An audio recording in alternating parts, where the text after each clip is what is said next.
This is an iPhone X, the 10th anniversary edition of the Apple iPhone. 11 years ago, Steve Jobs unveiled it to the world on a similar stage like this one, forever changing the way we communicated and socialized forever. Apple and the iPhone ushered us into the age of the smartphone. According to Statista, 1.6 billion people owned a smartphone in 2014. It is projected to grow to 2.9 billion in 2020. That is more than a quarter of the world's population. With this many smartphones, just imagine how often they are broken, dropped, cracked, and water damaged. A screen replacement on this phone is not cheap. Apple will charge you $279 to replace it, plus tax. This phone, brand new, is $1,099. A new screen on this phone will cost you roughly a quarter of the original purchase price. Now, back in the day, I used to fix iPhones, starting with the iPhone 4 in 2010. Apple was charging $300, and the budding entrepreneurs like myself were only charging $100. A third-party supplier would charge me less than $5 for the screen glass. You do the math. Independent service providers were making good money. And then the iPhone 5 came out, and the price went up. And then the iPhone 6 came out, and the price went up even more.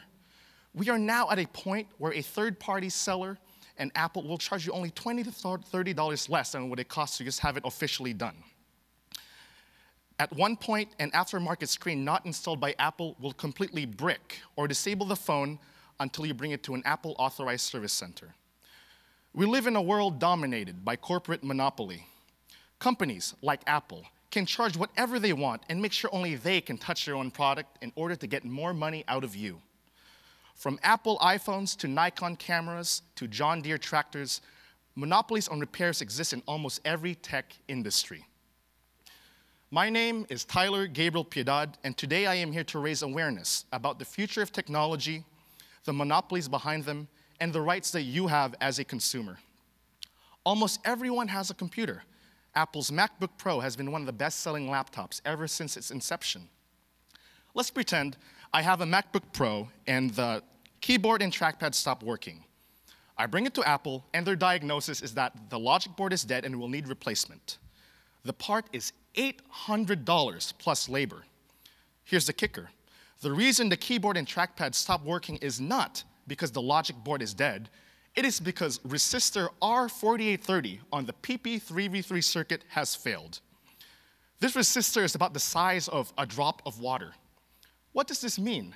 How did we reach this diagnosis? We pulled up a schematic, or the blueprints of the logic board, measured each electrical contact to confirm that each one has the correct value in resistance, and we find out the resistor R4830 was causing the issues due to premature failure. This essentially causes a domino effect in which the rest of the circuit will not function.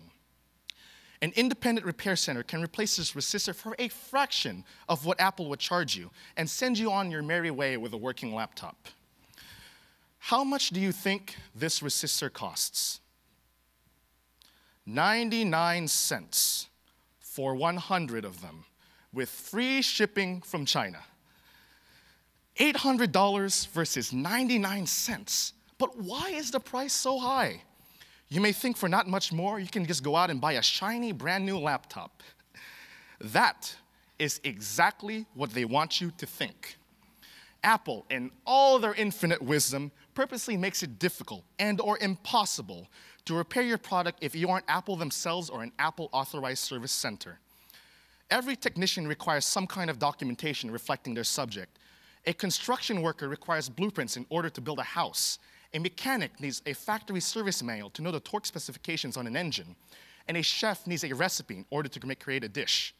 Similarly, a computer repair technician requires factory documentation in order to repair a MacBook.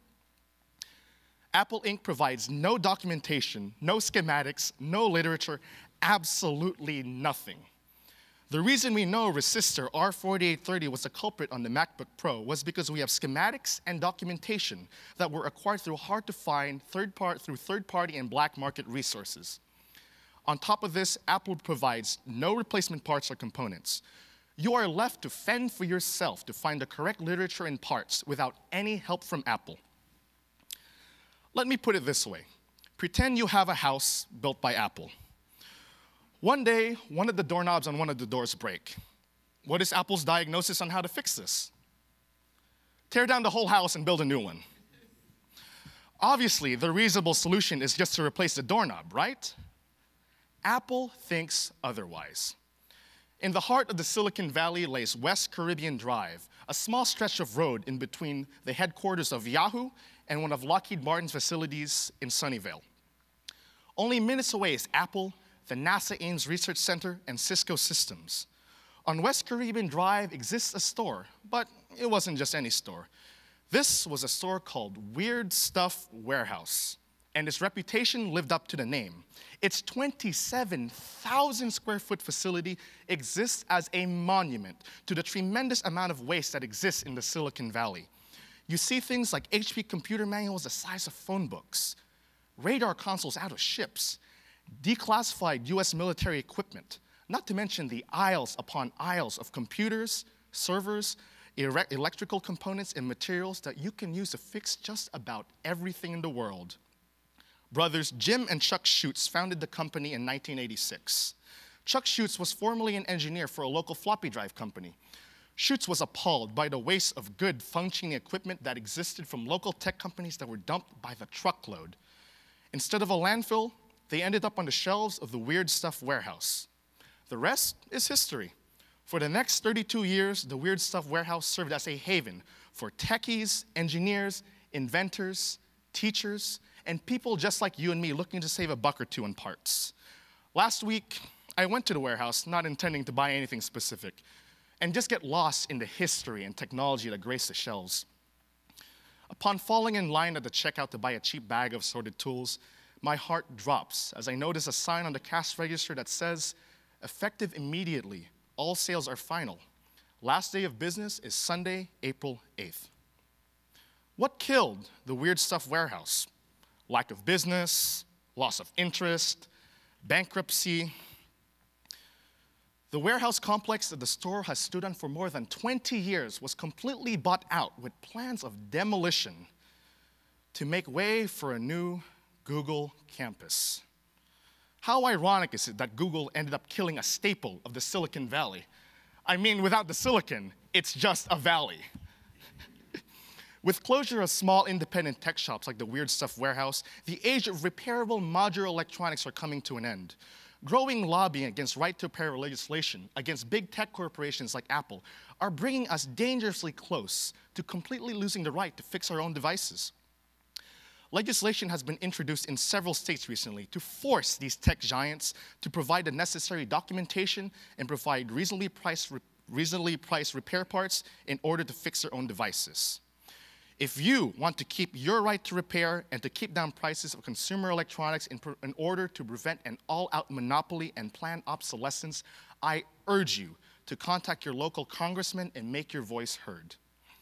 iFixit, a website that sells consumer electronic replacement parts, tools, and provide detailed service instructions, is a huge advocate of the right to repair movement.